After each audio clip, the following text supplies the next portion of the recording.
My name is Amelia. I am 53 years old. Many years ago, I worked for a very rich family. Their house was large and filled with beautiful things. There were many rooms, wide gardens, and soft chairs. Every day, I cleaned the house, washed the floors, and helped in the kitchen. Darren was the father, Elizabeth was the mother, and Roger was their little boy. I liked my job and felt happy there. I believed I would stay for many years. The family owned many expensive things: gold lamps, silver plates, and old paintings. Elizabeth had many rings, necklaces, and watches, but she loved one gold watch more than anything. She wore it every day and kept it close to her heart. I knew it was very important to her, so I was always careful when cleaning her room. One morning, everything changed. Elizabeth could not find her gold watch. She searched her room, then the kitchen, then the garden. She asked Darren and Roger if they had seen it. Then she asked me. I told her I had not seen it. She looked at me for a long moment, and I felt cold inside. That afternoon, Darren called me into the living room. Elizabeth stood beside him, and Roger hid behind her. Darren spoke in a hard voice. He said they could not find the watch. He said they had trusted me, but now they were not sure. I tried to speak, but my voice was weak. Darren told me to leave the house. He said I must go and never return. Elizabeth did not look at me. Roger said nothing. I packed my small bag. My hands were shaking. I wanted to cry, but I held my tears back. I walked out of the big house and sat on the street with my bag beside me. I did not know where to go. I felt small and alone. People passed by, but no one noticed me. I thought about the house, the garden, and little Roger. I thought about the house, the garden, and little Roger. I thought about the happy days I had lost. I wondered why they believed I had taken the watch.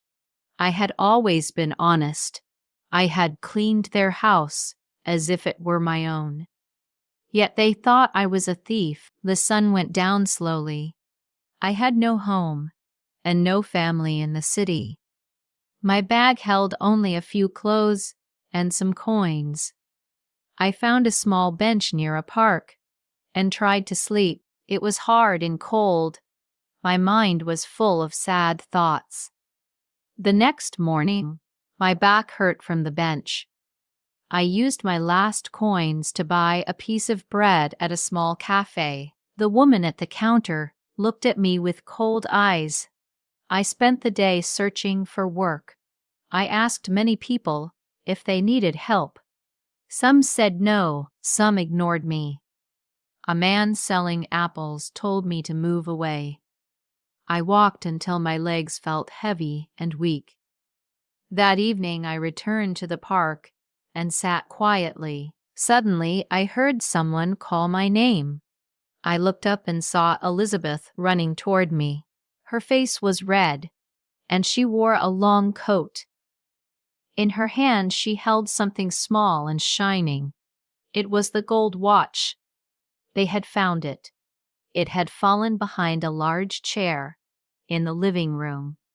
When they moved the furniture, they discovered it. Elizabeth's eyes were full of tears. She said she was very sorry. She said Darren felt terrible. She said Roger cried for me. Every night, she asked me to return to the house. She promised they would never doubt me again. I felt relief because I was not a thief, but I also felt hurt. They had not believed me when I told the truth. I had spent a cold night on a bench because of their doubt. Trust is easy to break and hard to repair. Elizabeth waited for my answer. I wanted to forgive her, but my heart was still heavy. I slowly shook my head. I picked up my bag and walked away. I needed a new beginning. As I walked, I passed a small bakery with a bright window. Inside, a woman was placing bread into baskets. She looked kind and busy. I gathered my courage and went inside. Her name was Sophia. She owned the bakery with her husband, Andrew. I told her I could carry baskets and help customers. She looked at me for a moment and then said I could work in the mornings. The pay would be small, but I would have food and a place to sleep. Tears filled my eyes as I thanked her. The small room behind the bakery was simple. A little bed, a table, and a tiny window. But it was warm and safe. That night, I slept deeply for the first time in many days. I worked hard. I cleaned the floors, washed the windows, and arranged the bread carefully. Sophia and Andrew spoke to me kindly. Sophia and Andrew spoke to me kindly. They trusted me. One day, I saw Roger across the street holding Elizabeth's hand. He waved at me. Elizabeth smiled sadly. I watched them walk away. My heart felt heavy, but I did not run after them. Time passed. The bakery became busier. I received my first week's salary in a small envelope. It was not much, but it was earned with my own hard work. I felt proud. One afternoon, I received a letter. It was from Elizabeth. She wrote about Roger missing me. She wrote about her regret and asked if I would visit one day.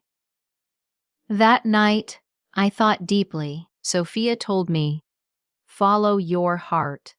The next morning, I dressed carefully and walked to the big house. My heart beat fast as I rang the bell. Elizabeth opened the door. Roger ran to me and hugged me tightly. Tears filled my eyes. Elizabeth apologized. Again and again. We sat in the garden and talked. Roger showed me his toys. Elizabeth asked about my life at the bakery. When the sun began to set, I stood to leave. Elizabeth invited me to stay for dinner, but I gently refused. My home was now at the bakery. I hugged Roger and shook Elizabeth's hand. This time I felt peace. I had lost a job, a home, and trust, but I had found strength, kindness, and a new beginning.